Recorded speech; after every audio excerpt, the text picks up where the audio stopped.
بسم اللہ الرحمن الرحیم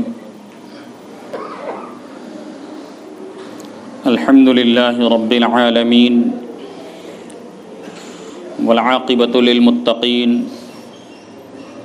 والصلاة والسلام علی سید الانبیاء والمرسلین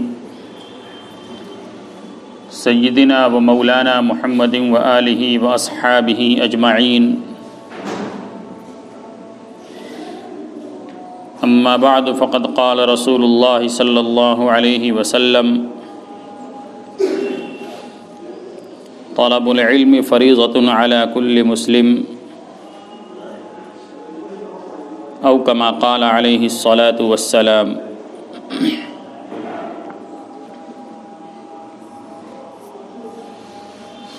میرے محترم بھائیوں، دوستوں، بزرگوں،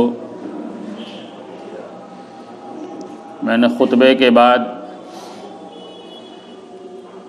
جناب رسول اللہ صلی اللہ علیہ وسلم کا ایک ارشاد گرامی آپ حضرات کے سامنے پڑھا ہے،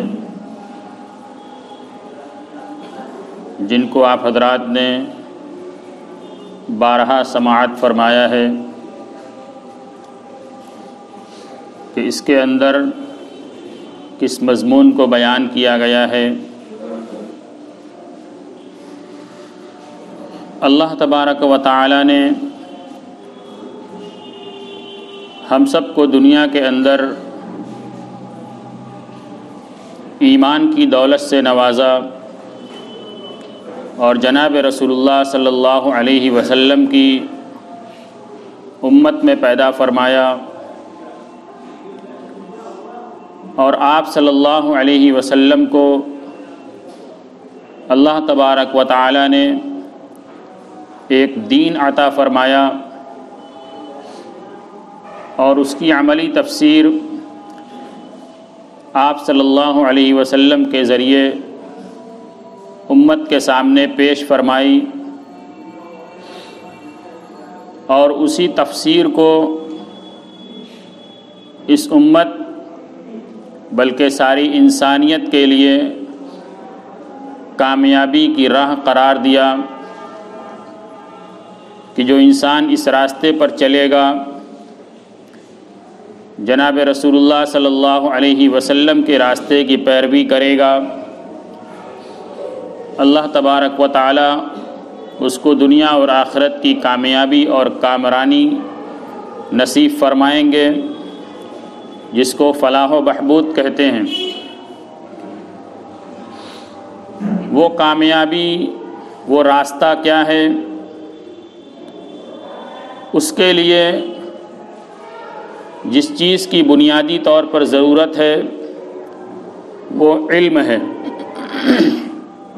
کہ جناب رسول اللہ صلی اللہ علیہ وسلم نے ہمیں کس چیز کی تعلیم دی ہے۔ ایمان والا جب دنیا میں پیدا ہوا تو کلمہ لا الہ الا اللہ محمد رسول اللہ کا اقرار کرنے کے بعد اور آمنت باللہ و ملائکتہ و کتبہ، یہ سارا کلمہ پڑھنے کے بعد گویا اس نے اس بات کا اقرار کر لیا کہ اب وہ دنیا میں جو کچھ ہے وہ سب اللہ کی مرضی کے تابع ہو کر رہے گا۔ دنیا کی پوری زندگی اور اس کا پورا وقت اللہ کی مرضی کے مطابق گزرے گا۔ اس نے اپنے آپ کو اللہ کا فرما بردار اور اس کا تابع بنا لیا، لیکن وہ راستہ کیا ہے، وہ طریقہ کیا ہے، اور فرما برداری وہ کس طریقے سے حاصل کرے گا، اس کے لیے ہمیں علم کی ضرورت پڑے گی۔ اللہ تبارک و تعالی نے علم حاصل کرنے والوں کو قرآن پاک کے اندر ان لوگوں پر جو علم حاصل نہیں کرتے ہیں ان کے اوپر اللہ نے فضیلت عطا فرمائی ہے۔ قل هل يستوي الذين يعلمون والذين لا يعلمون، کہ کیا جاننے والے اور نہ جاننے والے دونوں برابر ہو سکتے ہیں؟ ایسا نہیں ہو سکتا۔ اور پھر میں نے جو آپ کے سامنے ارشاد گرامی پڑھا جناب رسول اللہ صلی اللہ علیہ وسلم کا، اس کے اندر بھی جناب رسول اللہ صلی اللہ علیہ وسلم نے امت کے ایک ایک فرد کے ذمے ایک ذمہ داری عائد کی کہ طلب العلم فریضۃ علی کل مسلم، کہ علم کا حاصل کرنا ہر مسلمان کے اوپر ضروری ہے، اس کا ایک بنیادی طور پر فریضہ ہے۔ یہ حدیث آپ حضرات نے دوسری جگہ پر دوسرے لفظ یعنی کل مسلم کے بعد مسلمہ کا لفظ بھی سنا ہوگا کہ طلب العلم فریضۃ علی کل مسلم و مسلمہ۔ تو مسلمہ کا جو لفظ وہ تو کسی صحیح حدیث کے اندر موجود نہیں ہے، لیکن مسلم کا جو لفظ ہے اس کے اندر اس امت کے مرد اور عورت دونوں داخل ہیں، کہ اس امت کا چاہے مرد ہو چاہے عورت ہو، اس کو دین کا علم حاصل کرنا ضروری ہے۔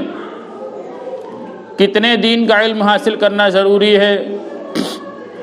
فرمایا اتنے دین کا حاصل کرنا جتنے دین کی اس کو روزانہ کی زندگی میں ضرورت پڑتی ہے۔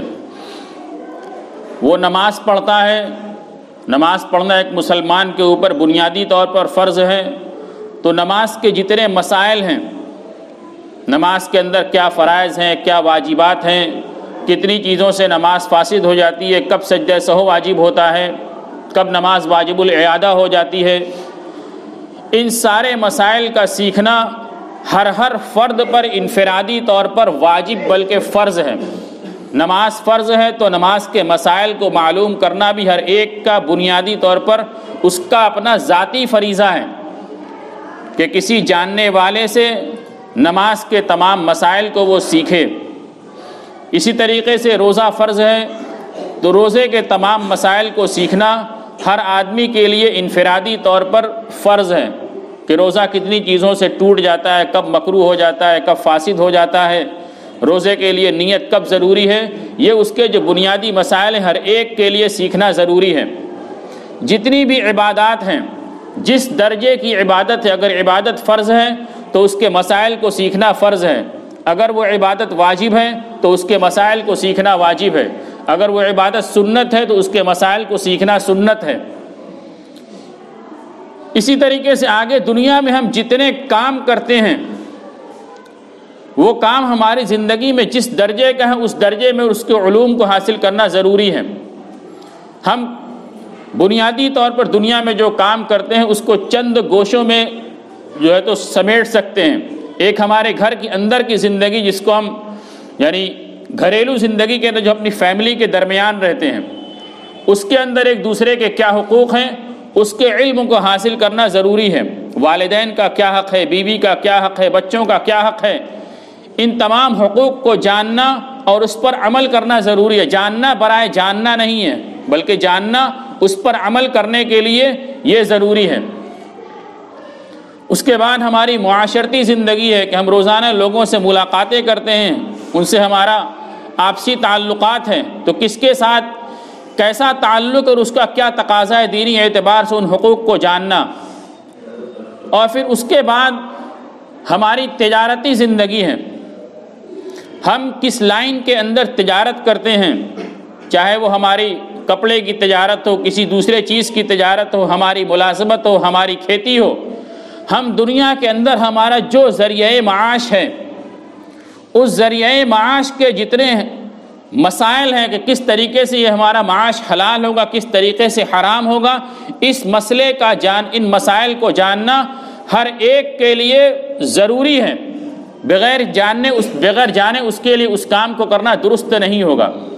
یہ مطلب ہے طلب العلم فریضۃ علی کل مسلم، یہ نہیں کہ ہر آدمی کے لیے پوری شریعت کے علوم کو حاصل کرنا ضروری، یہ نہیں، بلکہ ہماری 24 گھنٹے کی زندگی میں ہمارا سابقہ روزانہ کے اعتبار سے جتنے مرحلوں سے پڑھتا ہے، جتنی چیزوں سے پڑھتا ہے، ان تمام چیزوں کا علم حاصل کرنا ہمارے لیے ضروری ہے۔ اب یہ علم حاصل کیسے ہوگا؟ جناب رسول اللہ صلی اللہ علیہ وسلم نے اس کا طریقہ بھی حدیث کے اندر بیان فرمایا ہے۔ ایک صحابی ہیں حضرت عبد الرحمن بن ابزہ خزائی رضی اللہ تعالی عنہ، مشہور صحابی عبد الرحمن بن ابزہ، جو روایت ہے وہ ان کے والد حضرت ابزہ کی ہے، حضرت ابزہ الخزاعی رضی اللہ تعالیٰ عنہ، وہ فرماتے ہیں کہ رسول اللہ صلی اللہ علیہ وسلم نے ایک دن مسجد نبوی کے منبر پر ایک خطاب فرمایا، اور لمبا خطاب فرمایا۔ رسول اللہ صلی اللہ علیہ وسلم عام طور پر اتنی لمبی بات ارشاد نہیں فرماتے۔ آپ منبر پر چڑھے اور آپ نے کچھ قوم کی، کچھ لوگوں کی تعریف فرمائی، اور کس بنیاد پر تعریف فرمائی؟ کہ ان لوگوں کے ذمے جو کام لگایا گیا ہے وہ اس کام کو پورا ادا کرتے ہیں، اور آپ نے ایک دوسرے قوم کے بارے میں کچھ سخت الفاظ ارشاد فرمائے کہ کیا ہوا ہے ان لوگوں کو، ما بال اقوام، ان لوگوں کو کیا ہوا ہے کہ جو لوگ دین کا علم جانتے ہیں، دین کی سمجھ رکھتے ہیں، اور وہ اپنے پڑوسیوں کو جو دین جاننے والے نہیں ہیں ان کو دین کا علم نہیں سکھلاتے ہیں، دین کی آگاہی ان کو نہیں کرتے ہیں، ان کو امر بالمعروف نہیں کرتے ہیں، ان کو نہی عن المنکر نہیں کرتے ہیں۔ اور اس کے بالمقابل آپ نے دوسرے لوگوں کا بھی ارشاد فرمایا کہ ان لوگوں کو کیا ہوا ہے جن کو دین کا علم نہیں ہے، وہ دین کا علم جاننے والوں سے دین کا علم حاصل نہیں کرتے، ان سے نصیحت کی باتیں حاصل نہیں کرتے ہیں۔ آپ نے دونوں گروہوں کا تذکرہ فرمایا، اور اس کے بعد ارشاد فرمایا کہ جو لوگ دین کا علم جاننے والے ہیں وہ نہ جاننے والوں کو دین کا علم سکھلائیں، اور جو جاننے والے نہیں ہیں وہ جاننے والوں سے سیکھیں۔ یعنی دونوں کی ذمہ داری ہے کہ جاننے والے سکھلائیں اور نہ جاننے والے سیکھیں۔ اس کے بعد آپ نے ارشاد فرمایا کہ اگر یہ لوگ سیکھنے کے اندر جلدی نہیں کریں گے تو میں دنیا ہی کے اندر ان کو عذاب دلواؤں گا، دنیا ہی میں ان کو اللہ تبارک و تعالیٰ کی طرف سے عذاب دلواؤں گا۔ آپ نے ارشاد فرمایا، اس کے بعد اپنے حجرے میں تشریف لے گئے۔ اب صحابہ کرام کے درمیان بات ہوئی کہ آپ صلی اللہ علیہ وسلم کی مراد کون قبیلہ ہے، کون سے لوگ اس سے مراد ہیں؟ تو اس میں بات آئی کہ حضرت ابو موسیٰ اشعری رضی اللہ تعالیٰ عنہ کی قوم کے جو لوگ ہیں، اشعری جن کو کہتے ہیں، وہ مراد ہیں۔ یہ قبیلہ اشعری قبیلے کے اندر اس میں علماء بھی ہیں، جاننے والے بھی ہیں، دین کا علم رکھنے والے بھی ہیں، اور ان کے پڑوس کے لوگ وہ جاننے والے نہیں ہیں، وہ دیہاتی ہیں، اجڑ ہیں، ان کو دین کا علم نہیں ہے اور وہ لوگ نہیں سکھلاتے ہیں۔ یہ بات پہنچتے پہنچتے اشعری قبیلے تک پہنچی۔ ان کو معلوم ہوا کہ رسول اللہ صلی اللہ علیہ وسلم نے ایسا ارشاد فرمایا، آپ کی مجلس میں حاضر ہوئے اور کہا کہ آپ نے ایسے ایسے ارشاد فرمایا ہے۔ تو آپ صلی اللہ علیہ وسلم نے وہ سارا ارشاد پھر دوبارہ کیا۔ تو وہاں پر ان لوگوں نے ایک سوال کیا کہ اللہ کے نبی صلی اللہ علیہ وسلم، کیا دوسروں کے جرم کی سزا ہم بھی بھگتیں گے؟ یعنی ہم جاننے والے ہیں تو ہمارا سکھلانا ہماری ذمہ داری ہے، جو نہیں جاننے والے ہیں وہ اگر نہیں سیکھیں گے تو کیا ان کا بھی جرم ہمیں بھگتنا پڑے گا؟ تو رسول اللہ صلی اللہ علیہ وسلم نے ارشاد فرمایا کہ ہاں، ان کا بھی جرم تمہیں بھگتنا پڑے گا۔ یہ ذمہ داری دونوں طرف کی ہے۔ اگر وہ نہیں سیکھتے تو اس کا مطلب یہ نہیں کہ ہم نہ سکھلائیں، سکھلانا بھی پڑے گا اور سیکھنا بھی پڑے گا۔ 3 مرتبہ یہ ارشاد فرمایا کہ دوسروں کے جرم کی سزا ہمیں بھگتنا پڑے گا، تو آپ نے ارشاد فرمایا کہ ہاں، بھگتنا پڑے گا دوسروں کے جرم کی سزا۔ تو یہ طریقہ ہے کہ جاننے والے سکھلائیں اور نہ جاننے والے سیکھیں۔ اس کا طریقہ کیا ہے؟ ایک تو یہ جمعہ کی مجلس ہے، اس کے علاوہ دوسرے طریقوں سے بھی دین کا علم حاصل کرنا ضروری ہے۔ آج ہمارے معاشرے کے اندر دین کے علم کے نام پر صرف شکلیں رہ گئی ہیں۔ اللہ تبارک و تعالیٰ نے ہمارے معاشرے کو جو شکل صورت دی ہے، دینی شکل و صورت، اس پر اللہ تبارک و تعالیٰ کا ہمیں شکر ادا کرنا چاہیے۔ لیکن افسوس اس بات کا ہے کہ اندر سے ہمارا معاشرہ دینی علوم سے تقریباً بے بہرا ہے۔ اس کو دین کے علم کے دور دور تک کی کوئی خبر نہیں ہے۔ کیا جائز ہے، کیا ناجائز ہے، ہمیں زندگی کیسے گزارنا چاہیے، کاروبار کیسے کرنا چاہیے، کچھ بھی پتہ نہیں ہے۔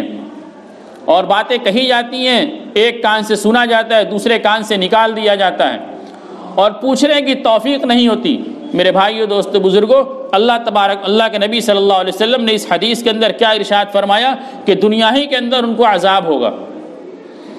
میرے بھائیو، دوستو، بزرگوں، ہمیں اس جانب توجہ کرنے کی ضرورت ہے۔ اور علم کا لفظ جب شریعت کی اصطلاح کے اندر بولا جاتا ہے تو اس سے مراد صرف دین کا علم ہوتا ہے۔ جناب رسول اللہ صلی اللہ علیہ وسلم نے جتنی بشارتیں ارشاد فرمائی ہیں اور جس علم کی ترغیب دی ہے وہ دین کا علم ہے۔ حدیث کے اندر جناب رسول اللہ صلی اللہ علیہ وسلم نے ارشاد فرمایا من سلک طریقا یلتمس بہ علما سہل اللہ بہ طریقا الی الجنہ، کہ جو شخص دین کا علم حاصل کرنے کے لیے نکلتا ہے، کوئی ایسے طریقے پر نکلے جس کے ذریعے سے وہ دین کا علم حاصل کرے، اللہ تبارک و تعالیٰ اس کے ذریعے سے جنت کا راستہ اس کے لیے آسان فرما دیں گے۔ آگے آپ نے ارشاد فرمایا کہ دین کا علم حاصل کرنے والوں کے لیے ہر طرح کی مخلوق اس کے لیے دعا کرتی ہے، آسمان و زمین کی تمام مخلوقات اس کے لیے دعا کرتی ہیں، یہاں تک کہ پانی کے اندر مچھلیاں بھی اور سوراخ کے اندر چیونٹیاں بھی اس کے مغفرت کے لیے دعا کرتی ہیں۔ یہ دین کے علم حاصل کرنے والوں کی کے لیے بشارت ہے، فرشتے ان کے قدموں کے تلے اپنے پروں کو بچھاتے ہیں، یہ دین کا علم حاصل کرنے والوں کی فضیلت ہے۔ آپ نے ایک دوسرے موقع پر ارشاد فرمایا جو شخص دین کا علم حاصل کرنے کے لیے اپنے گھر سے یا اپنے وطن سے نکلتا ہے، وہ جب تک اپنے گھر واپس نہ آ جائے مستقل اللہ کے راستے کے اندر رہتا ہے۔ اور خود جناب رسول اللہ صلی اللہ علیہ وسلم نے اپنے بارے میں ارشاد فرمایا کہ مجھے معلم بنا کر بھیجا گیا ہے۔ ایک موقع پر جناب رسول اللہ صلی اللہ علیہ وسلم مسجد کے اندر تشریف لے گئے، وہاں پر دو جگہ پر لوگ بیٹھے ہوئے تھے، یعنی دو مجلس لگی ہوئی تھی۔ ایک مجلس کے اندر لوگ بیٹھ کر یعنی دعا کر رہے تھے، ذکر کر رہے تھے، نمازیں پڑھ رہے تھے، اور ایک جگہ پر دین کا علم کا سیکھنا سکھانا ہو رہا تھا، مسائل کا سیکھنا سکھانا ہو رہا تھا، قرآن سیکھا جا رہا ہے، مسائل سیکھے جا رہے ہیں، یعنی دین کا علم سکھایا جا رہا ہے۔ آپ نے ارشاد فرمایا کہ دونوں مجلس کے اندر خیر ہے، دونوں مجلس کے اندر خیر ہے، اور آپ اس مجلس کے اندر بیٹھے جس کے اندر دین کی باتوں کو سکھلایا جا رہا تھا، دین کی باتوں کو جہاں سکھلایا جا رہا تھا اس مجلس کے اندر آپ بیٹھے، اور آپ نے ارشاد فرمایا انما بعثت معلما، مجھے دنیا کے اندر معلم بنا کر بھیجا گیا ہے۔ اسی طریقے سے رسول اللہ صلی اللہ علیہ وسلم سے دو آدمیوں کے بارے میں پوچھا گیا کہ وہ دو آدمی کون ہیں، یعنی ان میں سے کون افضل ہے۔ ایک آدمی وہ ہے، ایک عالم ہے جو صرف مسجد کے اندر فرائض ادا کرتا ہے، یعنی نمازوں کا اہتمام کرتا ہے، نماز پڑھتا ہے، فرض نماز ادا کرنے کے بعد اس کے ساتھ جو سنت ہے وہ سنت پڑھتا ہے، اور نوافل اور ذکر اور تسبیحات کی کوئی پابندی نہیں کرتا۔ فرض اور سنت پڑھنے کے بعد لوگوں کو دین کی بات سکھلاتا ہے، ان کو واعظ و نصیحت کرتا ہے، ان کے اندر تبلیغ کرتا ہے، ان کو دین کی طرف متوجہ کرتا ہے۔ اور ایک آدمی وہ ہے جو عابد ہے، دن میں روزے رکھتا ہے، رات کو قیام اللیل کرتا ہے، تہجد کا اہتمام کرتا ہے، خوب تسبیحات پڑھتا ہے، 24 گھنٹے کی اس کی پوری زندگی عبادت کے اندر گزرتی ہے۔ آپ صلی اللہ علیہ وسلم سے پوچھا گیا کہ یہ عالم افضل ہے جو صرف نماز پڑھتا ہے، یا یہ عابد افضل ہے جو 24 گھنٹے عبادت میں گزارتا ہے؟ تو رسول اللہ صلی اللہ علیہ وسلم نے ارشاد فرمایا اس عالم کی فضیلت جو نماز پڑھنے کے بعد دین سکھلانے کے اندر مشغول ہو جاتا ہے، اس کی فضیلت اس عابد کے اندر جو 24 گھنٹے عبادت میں گزارتا ہے، ایسی فضیلت حاصل ہے جیسی میری فضیلت تم میں سے ادنا آدمی کے اوپر ہے۔ تمہارے ادنا آدمی کے اوپر میری جو فضیلت ہے وہی اس عالم کو اس عابد کے اوپر فضیلت ہے۔ یہ فضیلت کس بنیاد پر ملی؟ جناب رسول اللہ صلی اللہ علیہ وسلم نے ایک دوسری حدیث کے اندر ارشاد فرمایا ہے کہ دنیا کے اندر انبیاء کرام آئے ہیں، ان کی جب وفات ہوئی تو انہوں نے دنیا کے اندر جو اپنا ورثہ چھوڑا، ان کا ورثہ وہ علم ہے، ان کی میراث علم ہے، اور علماء کرام اسی علم کی بنیاد پر اللہ کے نبی صلی اللہ علیہ وسلم کے وارث ہیں، جو فرمایا کہ انما العلماء ورثۃ الانبیاء، کہ علماء انبیاء کے وارث ہیں کس چیز کے اندر؟ اسی علوم دین کے اندر۔ تو دین کے علم حاصل کرنے میں ان کے وارث ہیں، اور انبیاء کرام نے جو میراث چھوڑی ہے اور جس چیز کی بنیاد پر فضیلت ملتی ہے وہ علم کی بنیاد پر ملتی ہے۔ علم دین کے علاوہ دنیا کے اندر اور جتنی چیزیں رائج ہیں، جتنے فنون رائج ہیں، میں یہ نہیں کہتا کہ ان کو حاصل نہ کیا جائے۔ ایک عالم کا ایک بستی کے اندر ہونا یہ فرض کفایہ ہے کہ پوری بستی کے اندر ایک عالم ہو جس کے ذریعے سے پورے بستی والے دین کی ضروری معلومات کو حاصل کرے۔ عالم جو پورے طریقے سے عالم ہو، ورنہ دین کے بنیادی علوم یہ ہر ایک کا انفرادی فریضہ ہے کہ اس کو سیکھے۔ اس کے علاوہ دنیا کی جو اور ضرورتیں ہیں، بستی کے اندر ڈاکٹر کا ہونا، بستی کے اندر وکیل کا ہونا، بستی کے اندر دوسری طرح کی دنیا کی ضروریات کو پورا کرنے والے لوگوں کا ہونا، یہ بھی دنیا کے اندر ضروری ہے۔ اور اگر ایک ڈاکٹر اپنی ڈاکٹری کرے، وہ اپنا پیشہ طب اختیار کرے، اور اس کے اندر اپنی نیت کو درست رکھے کہ اس کے ذریعے سے میں مخلوقات خداوندی کی خدمت کروں گا، ان کا علاج و معالجہ کروں گا، ان کو صحت کا انتظام کروں گا۔ اسی طریقے سے ایک وکیل اپنی وکالت کے اندر لوگوں کے حقوق حاصل کرنے کی نیت کرے کہ جن لوگوں کا حق دب رہا ہے میں ان کو حق حاصل کراؤں گا، اس نیت سے وہ وکالت کرے۔ اسی طریقے سے دوسرے لوگ دوسرے درجے کے علوم کو حاصل کریں، فرمایا ان کا علم بھی ان کے لیے آخرت کے اندر رفع درجات کا سبب بنے گا۔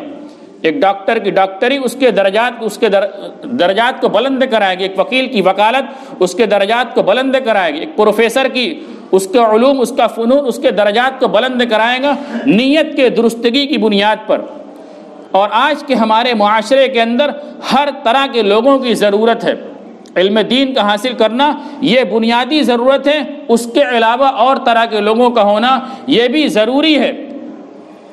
ہم اپنی دنیا کے اندر مست ہیں، لیکن دنیا سے رفتار ملانے کے لیے ہمیں ہر طرح کے علوم کو حاصل کرنا پڑے گا۔ ہمیں بہترین انجینئر بھی پیدا کرنا پڑے گا، ہمیں بہترین پروفیسر بھی پیدا کرنا پڑے گا، ہمیں بہترین ڈاکٹر بھی پیدا کرنا پڑے گا۔ اس کے لیے ہمیں اپنے دنیا کے نظام کو بنانا پڑے گا۔ یہ ظاہر سی بات ہے کہ ان دنیاوی علوم کے حصول کے لیے، اس میں اعلیٰ درجہ حاصل کرنے کے لیے ایک لمبا خرچ آتا ہے۔ میرے بھائیو، دوست، بزرگوں، آج کے اس زمانے کے اندر ہمیں اس کو برداشت کرنا پڑے گا۔ جمعیت علماء کی طرف سے یہ مسلسل آواز لگائی جا رہی ہے کہ ہم اپنی قوم کے لیے 20 سال ٹارگٹ کر لیں گے، 20 سال تک ہمیں اپنی قوم کے اندر علم کو زندہ کرنا ہے، ہر لائن کے اندر اپنے آدمی کو پہنچانا ہے، ہر لائن کے آدمی کو پیدا کرنا ہے۔ اس کے لیے ہمیں جو قربانی دینی پڑے گی ہم دیں گے، ہمیں آدھی روٹی کھانا پڑے گا، ہمیں اپنی ضروریات کو دبانا پڑے گا، ہم سب کریں گے، لیکن علم کے میدان میں اپنے معاشرے کے افراد کو آگے بڑھائیں گے، علم دین کے اندر بھی اور علوم دنیاویہ کے اندر بھی۔ دین کی شکل و صورت بنانے کے ساتھ، دین کے بنیادی علوم حاصل کرنے کے ساتھ دنیاوی علوم بھی حاصل کریں گے۔ یہ آج تیز رفتار دنیا، جس کو الیکٹرانک دنیا کہا جاتا ہے، بھاگتی دنیا کہا جا رہا ہے، اس کے اندر ترقی کرنے کے لیے ہمیں ہر طرح کے علوم کی ضرورت ہے۔ اس لیے ہم اپنے معاشرے کے اندر ایسے افراد کو تیار کرنے کی فکر کریں، اپنی اولاد کی دینی اور دنیاوی علوم کے بارے میں فکر کریں۔ ہم دنیا کے اندر ان پر لاکھوں اور کروڑوں خرچ کرتے ہیں، ان کے مکان کے اوپر، ان کی سواری کے اوپر، ان کی شادی کے اوپر، ان کو ایک اچھا انسان بنانے کے اوپر ہمیں اگر اچھی رقم خرچ کرنی پڑے تو ہمیں اس کے بارے میں پیچھے نہیں ہٹنا چاہیے۔ آج اسکولوں کے اندر کچھ فیس زیادہ کر دی جاتی ہے تو لوگوں کے اوپر بوجھ پڑ جاتا ہے کہ فیس بہت زیادہ ہے، اس کو جو ہے تو انہوں نے پیشہ بنا لیا ہے، تعلیم کو پیشہ بنا لیا۔ میرے بھائیو، دوست، بزرگوں، ہم اپنے گریبان میں جھانکیں کہ ہم اپنی خواہشات کے اوپر، اپنے بچوں کی خواہشات کے اوپر، ان کے دیگر لوازمات کے اوپر کتنا خرچ کرتے ہیں، اور اس کے بالمقابل ہم اسکولوں کے اندر کتنی فیس اور ان کی تعلیم کے اوپر کتنا خرچ کرتے ہیں، کئی فیصد آتا ہے، اس کا ہم تناسب کر لیں، اس کے بعد ہم دوسروں کے اوپر انگلی اٹھائیں۔ اس لیے آج کی تیز رفتار دنیا کے اندر ہمیں تعلیم و تعلم کی ازحد ضرورت ہے، ہم اس کا نظام اپنے گھر کے اندر، اپنے معاشرے کے اندر بنائیں۔ اللہ تبارک و تعالی ہم سب کو عمل کرنے کی توفیق عطا فرمائے۔ ایک اعلان ہے جو کل بھی نماز کے اندر کیا گیا تھا کہ جمعیت علماء کے ممبر سازی چل رہی ہے اور اس کا دن اب ختم ہونے والا ہے، کل اس کی آخری تاریخ ہے۔ جو لوگ اب تک ممبر نہیں بنے ہیں وہ جلد از جلد اس کا ممبر بننے کی کوشش کریں۔ جمعیت علماء کے ممبر سازی یہ اس کے بنیادی کاموں میں سے ایک اہم کام ہے، ممبر سازی کو، ممبر بننا، ہمارا ایک آدمی کا ممبر بننا اس کو طاقت پہنچائے گا۔ اس لیے جو لوگ ممبر نہیں بنے ہیں وہ مجھ سے رابطہ کر سکتے ہیں۔ اسی طریقے سے سڑک پر بلال اللہ کے صاحبزادے ہیں منیم کو، ان سے رابطہ کر سکتے ہیں، حافظ دانش وقار ہیں ان سے مل سکتے ہیں، کسی بھی صاحب کے پاس جا کر ممبر بن سکتے ہیں۔ اللہ تبارک و تعالی عمل کی توفیق عطا فرمائے۔ صف لگا لیں، باہر کافی لوگ کھڑے ہوئے ہیں۔